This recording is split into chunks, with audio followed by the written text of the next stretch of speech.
به نام خدا. سلام دوستان، جواد خرمی هستم، مدرس و معامله‌گر بازارهای مالی و صدای من رو دارید میشنوید از یک دوره جدید در مورد اسیلاتورها. این جلسه خیلی کوتاه در حد 5-6 دقیقه برای اینکه به شما توضیح بدم اسیلاتور اصلا چی هست، ساخته شده و جلسات اصلی حالا واسهتون میذاریم توی یوتیوب، حتما خواهید دید، ولی فعلا این جلسه مقدماتی هست. حالا یه مقدمه هست بر اسیلاتورها برای اینکه متوجه بشید اسیلاتور چیست. امیدوارم که استفاده بکنید و واسهتون مفید باشه. خیلی سریع بریم سراغ کارمون که به شما توضیح بدم اسیلاتور چیه.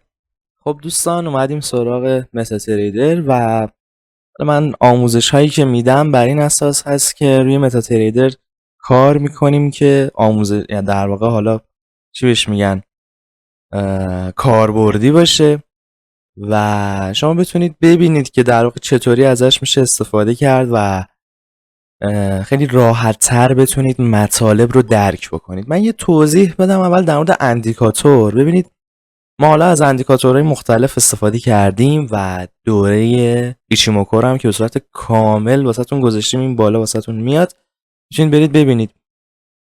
دقت کنید دوستان، اندیکاتور ابزاری هست که میاد اطلاعات ریاضی و زبون چارت رو خیلی واسه ما ساده میکنه به صورت یه سری خطها یا شکلها به ما نمایش میده. خب حالا هرچی من اینا رو همینطوری کشیدم. مثلا چی؟ مثلا همون ایچیموکویی که من به صورت کامل توضیحش دادم، میگفتیم از قسمت اینزرت، ایندیکیتورز، حالا مثلا میایم توی کاستوم و ایچیموکو رو پیدا میکنیم که این پایین هست مثلا، و وقتی که بندازیمش به صورت یه سری خطوط روی چارت نمایش داده میشه، یا حالا به صورت یه سری شکل که هر کدوم از اینها یه معنی خاص رو دارن. خب اینا میان چیکار میکنن؟ میان اون زبون سخت چارت نمودار رو خب تبدیل میکنن به چی؟ به یه سری خطوط که ما راحت تر بتونیم درکشون بکنیم، راحت تر بتونیم بفهمیمش و بتونیم از طریق همین خطوط یه سری سیگنال ها رو بگیریم که یا بای بزنیم یا سل. خب پس این از بحث اندیکاتورها، میان زبان ریاضی رو تبدیل میکنن به یه سری خطوط که ما راحت بفهمیم به صورت کلی. حالا چارت هم میاد میفته معمولا روی خود نمودار. حالا من اینو پاک میکنم. ببینید میخوایم بحث اسیلاتورها رو ببریم جلو. اسیلاتور چیه؟ طبق همون در واقع عکسی که روی کاور ویدیو گذاشتیم، شما اگر دقت بکنید میبینید که یه حالت نوسان داره، یه همچین شکلی داره. حالا نمیدونم دقیقا، یادم رفته یه همچین چیزی بود، اگر اشتباه نکنم، یادم نیست دقیقا. آره اینطوری. و یه حالت نوسان رو نشون میده. چرا؟ چون که اسیلاتور میاد نوسانها رو به ما نشون میده. اوکی؟ اسیلاتور نوسانات قیمت رو طبق یه سری اعداد میاد به ما نشون میده. یعنی ساده ترین تعریفی که من میتونستم واسه شما داشته باشم همینه. اسیلاتور میاد نوسانات نمودار رو بر اساس یک سری اعداد به ما نشون میده. به همین راحتی. حالا من پاکش میکنم و میخوام به شما نشون بدم اسیلاتورها رو از کجا میتونیم بنازیم روی چارت. از قسمت اینزرت شما همون ایندیکیتورز رو که برید یه مقدار بیاد پایینتر، اسیلاتور واسهتون نمایش داده میشه و اسیلاتور رو میتونید ببینید. خب و زمانی که موس رو ببرید روی اسیلاتور، خیلی راحت دیگه شما انواع و اقسام اسیلاتورها رو به شما نشون میده و خیلی راحت میتونید انتخاب بکنید و بندازید اینجا. یه سریاشون هستن در واقع اسم کاملشون نوشته شده، ولی از قسمت کاستوم که بیاید اسم مخففشون نوشته شده و در واقع معمولا همه میان از اسم مخفف استفاده میکنن. مثلا RSI، MACD، شاید اینا رو شنیده باشید، درسته؟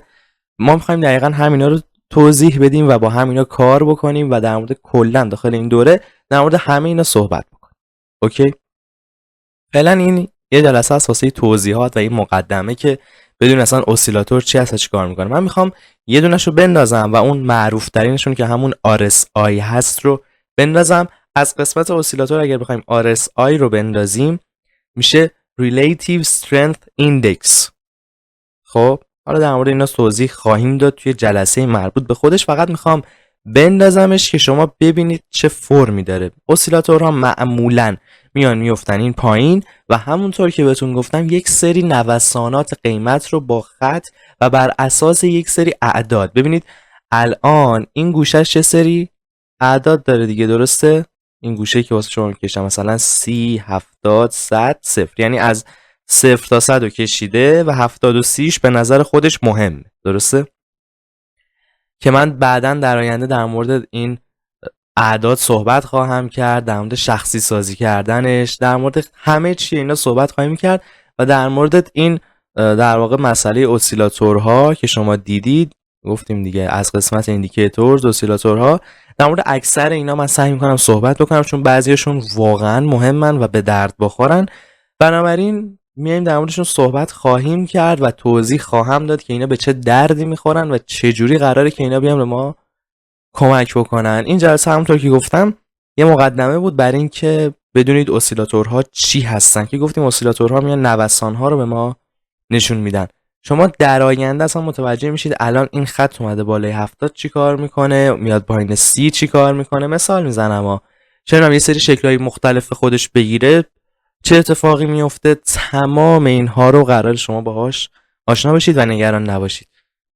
امیدوارم که در جلسه بعدی برسیم به اینها و دونه دونه اسیلاتورها رو توضیح بدیم و مسائلی که سر راهمون هست رو به صورت پیشرفته بتونم به شما توضیح بدم. مسائلی مثل اشباع، واگرایی که اینها رو قطعا بهشون خواهیم رسید و به شما توضیح خواهم داد. خیلی خوشحال شدم که این جلسه مقدمه رو دیدید. خیلی کوتاه بود ولی مقدمه بود. امیدوارم که سالم و سلامت باشید تا جلسه بعدی که برسیم روی هر اسیلاتور به صورت تخصصی کار کنیم و بررسیش کنیم. ان شاءالله که سالم و تندرست باشید و خدا نگهدار شما.